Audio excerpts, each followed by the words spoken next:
Hi friends, అందరికీ నమస్తే. చాలామంది అభ్యర్థులు కూడా గ్రూప్ 2 కట్ ఆఫ్ గురించి అడుగుతూ ఉన్నారు. అయితే గ్రూప్ 2 కట్ ఆఫ్ ఎంత ఉంటుంది, ఎన్ని మార్కులు వస్తే సేఫ్ స్కోరు, పరీక్ష ఏ విధంగా రాశారు చాలామంది అభ్యర్థులు అయితే కొంచెం మినిమం 70% అభ్యర్థులు అయితే మేము యావరేజ్గా రాసినామని చెప్పేసి అంటూ ఉన్నారు. కానీ రాసే వాళ్ళు మంచిగా రాశారండి. కట్ ఆఫ్ అయితే తక్కువ ఉండే ప్రసక్తి లేదని చెప్పేసి కూడా నేను అనుకుంటా ఉన్నా. కొంచెం ఉంటుంది, పర్లేదు. ఎందుకంటే కొంతమంది 400 దాటే వాళ్ళు కూడా ఉంటారు నాకు తెలిసిన అంచనా. అయితే ఇప్పుడు కట్ ఆఫ్ ఏ విధంగా ఉంటుంది, సేఫ్ స్కోర్ ఎంత వస్తే మీరు సేఫ్ స్కోర్లో ఉన్నట్టు, మీకు ఎన్ని మార్కులు వస్తే మీరు జాబ్కి కొంచెం దగ్గరలో ఉన్నట్టు అని చెప్పేసి కూడా నేను మొత్తం ఒక 2 రోజుల నుంచి అనాలిసిస్ చేసి మొత్తం అందరిని కనుక్కొని కూడా ఈ వీడియో చేయడం జరుగుతుంది. వాస్తవానికి మనకు బోర్డు ఉంటే బాగుండేది, కానీ బోర్డు లేదు కాబట్టి నేను ఇక నోటి ద్వారా చెప్పే ప్రయత్నం చేస్తాను. బోర్డు ఉంటే మంచిగా ఈ క్యాస్ట్కి ఇంత ఉంటుంది, ఈ క్యాస్ట్కి ఇంత ఉంటుంది, ఎస్సీకి ఇంత ఉంటుంది, ఎస్టీకి ఇంత ఉంటుంది, ఈడబ్ల్యూఎస్కి ఇంత ఉంటుంది, ఓపెన్లు ఇంత ఉంటుంది అని చెప్పేవాని. అయినా పర్లేదు, డైరెక్ట్గా చెప్పేసా.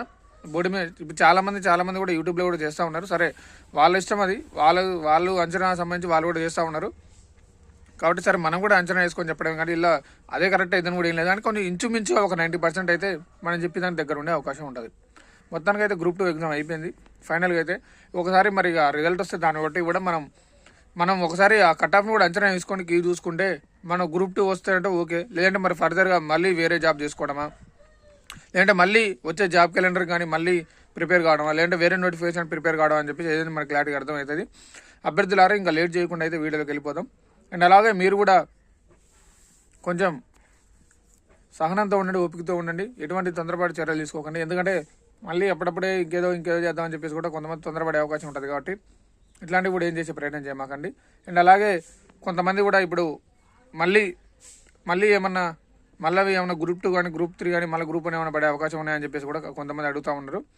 అయితే నాకు తెలిసి మళ్ళీ అవి వస్తే 2025లో పడే అవకాశం ఉంది. కానీ మళ్ళీ చెప్పలేమండి టైం, మరి అది ఆగస్ట్ అవుతుందా సెప్టెంబర్ అవుతుందా అని చెప్పేసి మనం టైం చెప్పలేం. సరే ఓకే, లేట్ చేయకుండా అయితే ఈ వీడియోలోకి వెళ్ళిపోదాం.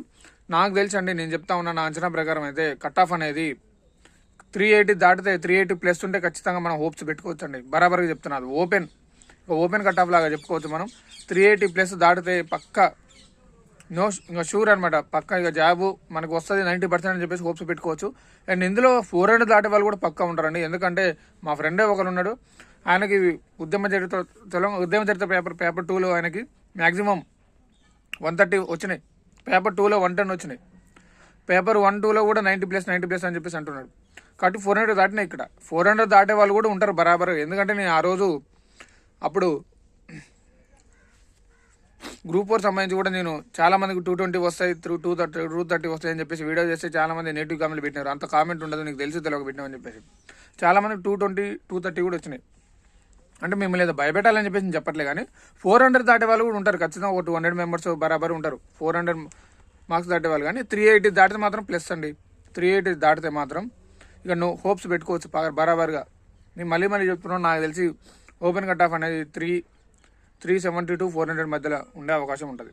370 to 400 మధ్యలో వస్తే మీరు పక్కా కాన్ఫిడెన్స్గా ఉండొచ్చు. మీరు 90% మీకు జాబ్ వస్తుందని చెప్పేసి హోప్స్ పెట్టుకోవచ్చు. అండ్ అలాగే ఇంకా క్యాష్ వైలో కట్ ఆఫ్ చూసుకుంటే నాకు తెలిసి ఇక ఓపెన్ కట్ ఆఫ్కి సంబంధించి ఎస్సీ ఎస్టీ వాళ్ళకైతే ఒక 20 or 30 మార్క్స్ తక్కువ ఉంటుంది. ఇక బీసీ వాళ్ళకైతే ఇప్పుడు 380 అని చెప్పా కదా, నాకు తెలిసి cut off open cut off 380 ఉండదని చెప్పేసి అంటున్నాను కదా. మేబీ ఎస్సీ ఎస్టీ వాళ్ళకైతే ఒక 350 అట్లా ఉండొచ్చు. బీసీ వాళ్ళకి కూడా కొంచెం మందే ఉండొచ్చు. ఎందుకంటే ఎస్సీ ఎస్టీ బీసీ వాళ్ళకి కొంచెం అసలు ఎక్కువ ఉంది కాంపిటీషన్, కాబట్టి బీసీ వాళ్ళకి కూడా ఎక్కువనే ఉంటుందని చెప్పేసి అనుకుంటా ఉన్నాను. నాకు తెలిసి బీసీ వాళ్ళకి 360 అట్లా ఉండొచ్చే అవకాశం ఉంది. 360 అట్లా ఉండొచ్చు.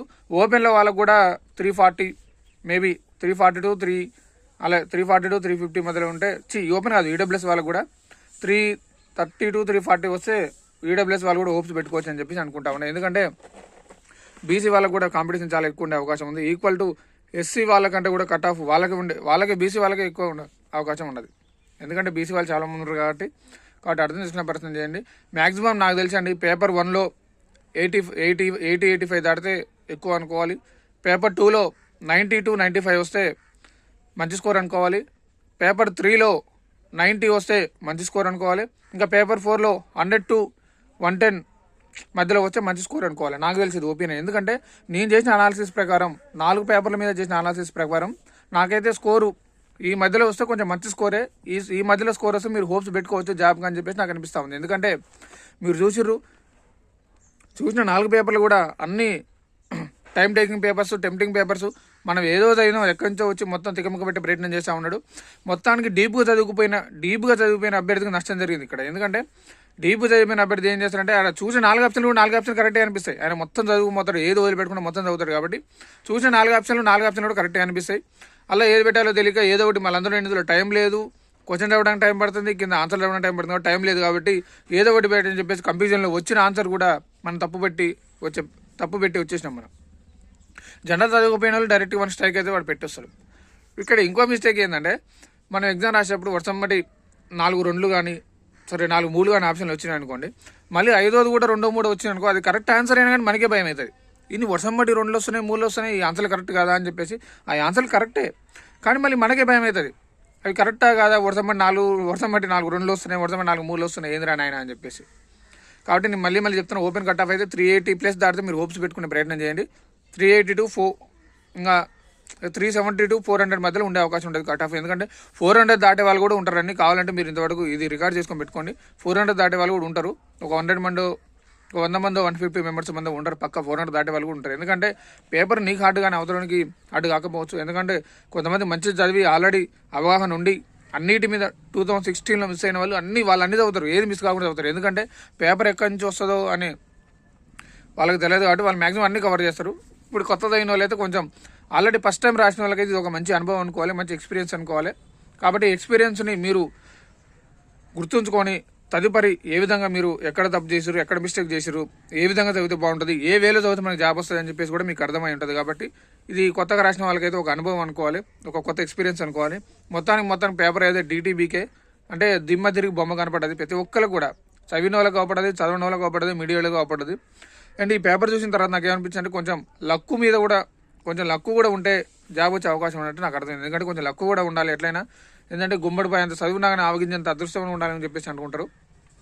కాబట్టి కొంచెం లక్కు కూడా ఉంటే జాబ్ వచ్చే అవకాశం, అంటే మొత్తాన్ని చెప్పాలి కానీ కొంచెం ఏదో అదృష్టం కూడా కలిసి ఉండాలని చెప్పేసి నేను చెప్తా ఉన్నా.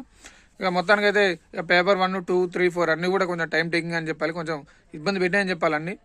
ఒక పేపర్ 3 ఒక్కటి కొంచెం పర్లేదు, కొంచెం టైం సరిపోయింది అనిపించింది. పేపర్ 1 2 4 మొత్తం టైం టేకింగ్ పేపర్స్ అనమాట. ఎందుకంటే క్వశ్చన్ చదివి ఆన్సర్ చదవడానికి చాలా అంటే చాలా చాలా చాలా టైం పట్టింది మనకి. అండ్ కొన్ని క్వశ్చన్స్ అయితే అసలు ఎక్కడి నుంచి ఇచ్చినా కూడా తెలియదు. పేపర్ 1లో ఆ జపాన్ దీవుల గురించి ఆయనకైనా ఆన్సర్లు తెలియదు. పేపర్ తయారు చేసిన వాళ్ళకి కూడా కొన్ని ఆన్సర్ తెలుసో లేదో నాకు డౌట్ వస్తూ ఉంది. అసలు ఆ పేపర్లు చూస్తే అట్లుంది ముచ్చట.